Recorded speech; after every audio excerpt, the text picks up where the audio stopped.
So the point is, the educational industry is becoming bigger. So a lot of teachers are attracted. It has built up different skills that we might not have those days. Some 8, 9 years ago, we don't have business stream like this. It was just few students wanting to do those subjects. But these days, the business stream has expanded because the educational industry has expanded and different schools are finding a niche out of the market. Do you get the point? So now we have a lot of business teachers. We have a lot of economics teachers, account teachers. It was not like that before now. But what brings it now is because the industry is becoming bigger on its own. We have more schools now, so the demand for is increasing. People have started, people start thinking about becoming teachers in different fields. That is labor. Do we get labor? Yeah. Good. The second one, ancillary and commercial services. As the industry becomes bigger, other businesses will start thinking about what they could sell in that industry. They are businesses, they are separate business, but it becomes attractive to them. It becomes of interest to them because they can easily sell their product or service in that industry because the industry is becoming bigger. So I'm going to cite example of Pearson, Cambridge, Oxford, and the rest of the examination board.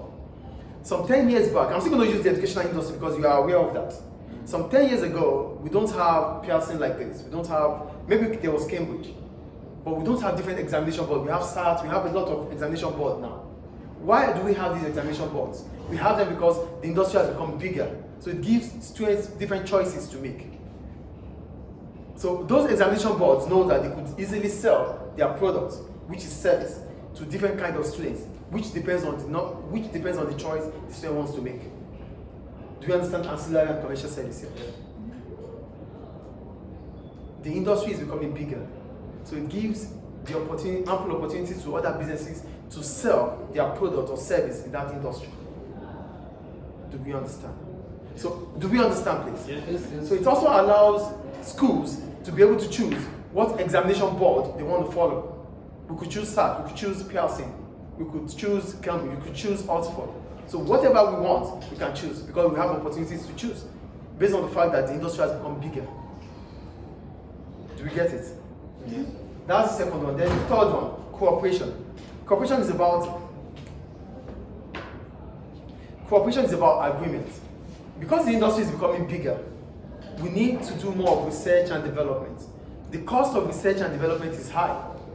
It takes a lot of money from firms, from businesses. So we can as well come together to do this research and development because it allows our industry to become bigger.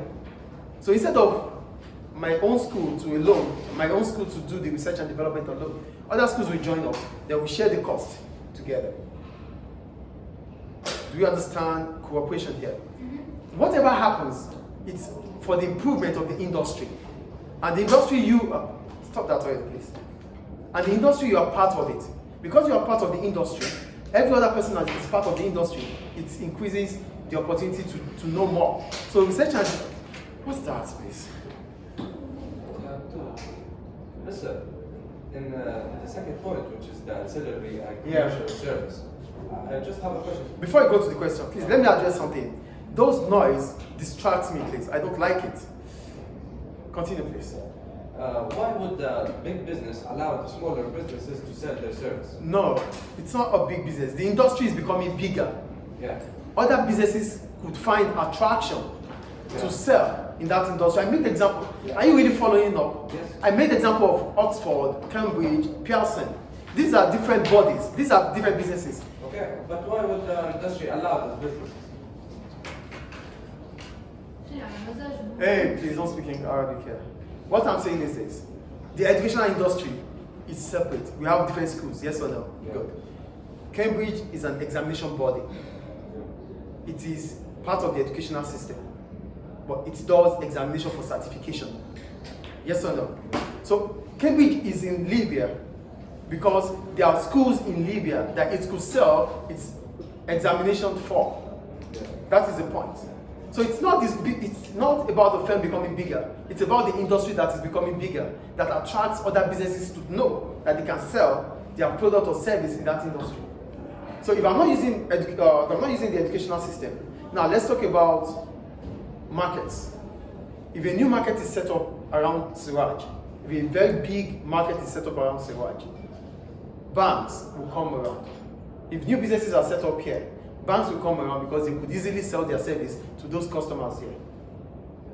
That is the point. Do we understand that?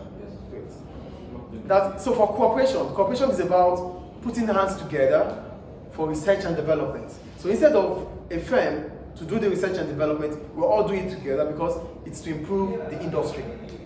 Not to improve the business, to improve the industry. Do we understand? The last one, disintegration. I told you, stop all these things. The next time, I'm just going to tell you to help yourself with the dog. In disintegration, in the industry itself, stop writing please and focus. Stop listening. In the industry, as soon as we start understanding that we're becoming bigger, we start creating a niche so that we look different from others. So there are some schools that are only for boys, there are some schools that are only for girls. Yes or no? So we start thinking about specialization through disintegration. So as this industry becomes bigger, firms start thinking about where their strength is to create a niche from that strength. So there's going to be disintegration. They are in the same industry, but they start doing different things. We have Arabic schools in the educational industry. These days we have international schools that have Arabic-led schools inside. Yes or no? So this is about disintegration. Because the industry is becoming bigger, they start thinking about what their strengths could be, what their expertise could be. Then they start working on it. That is disintegration. Do you understand disintegration? I would advise you to focus more because you're going to need it. I'm not going to say further than that. I think it's clear. Yeah. So we go to increased market power. When we talk about market power, it's about dominance. As soon as a business becomes bigger, it tends to have more dominance over other businesses. When you become bigger, you start having dominance over others. So those that can, do you understand that? Yeah. Those that cannot survive it will be forced to leave the industry. No. There's nothing to do about that. After my class, sorry. Do you get the point I'm making here? So as soon as a business, stop writing please, and sit down properly. As soon as a business becomes bigger, it starts dominating the market. And if it starts dominating the market, its market share will decrease. So others have to share the less or the lower market share. And those that will not be able to, that will not be able to survive it, will be forced to leave the industry. That is what dominance is about. So when there is dominance of a business, the business has advantage over different stakeholders, like customers, most especially customers and suppliers. For customers, because the business is dominating, it means customers do not have choices. So they will be able to charge a higher price. That is what dominance will bring about. The business dominates the market. If it dominates the market, it means others are coming behind it. So it dictates what happens in the market. So on customers, it has dominance over the customers. It will be able to charge a higher price because customers do not have the opportunity to make choice. That is what dominance will do for customers. Do we understand? To suppliers, because you are the one dominating the market, the industry, suppliers in the industry would have to sell to you. You are the one dominating. Put your head up.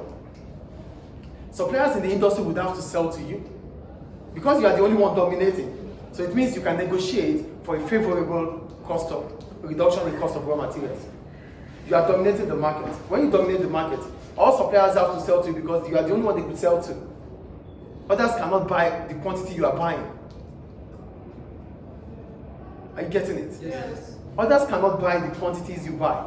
So you buy more. As a result of that, you could negotiate favorably to your own side. So you have edge over your suppliers. You have edge over your customers. This is what dominance will bring about in a market. Do we understand? Yes. However, if your dominance is too open, it becomes glaring that the business is dominating, you could attract government. So government could intervene. And if government finds out that your dominance is to exploit customers, you might be sanctioned. Or they try to break that monopoly you have become. Customers charging really High price. So if government finds out that your dominance is to exploit customers, then they would sanction you. So that's all what increased market power would bring. Should I explain further? When the business exploit the customers. It means customers become vulnerable to you. Customers do not, because you know customers do not have choices, so you start charging them a higher price. That is exploiting customers. So if government, because when you exploit customers, it is illegal to exploit customers. There's consumer rights. You do that in your IGC, okay? So there's consumer rights. So that means customers should be charged a price that is affordable. They should be given a product that has quality. So if at the end of it all, the government find out that you're not doing the right thing with your customers, then they can sanction you through fines, penalty, shut you down, or close your business down. And The consumers aren't forced to buy from the business. Yeah, that's what we're saying. If customers are forced, it is exploitation. Okay. But why are they forced? Like what? Because they don't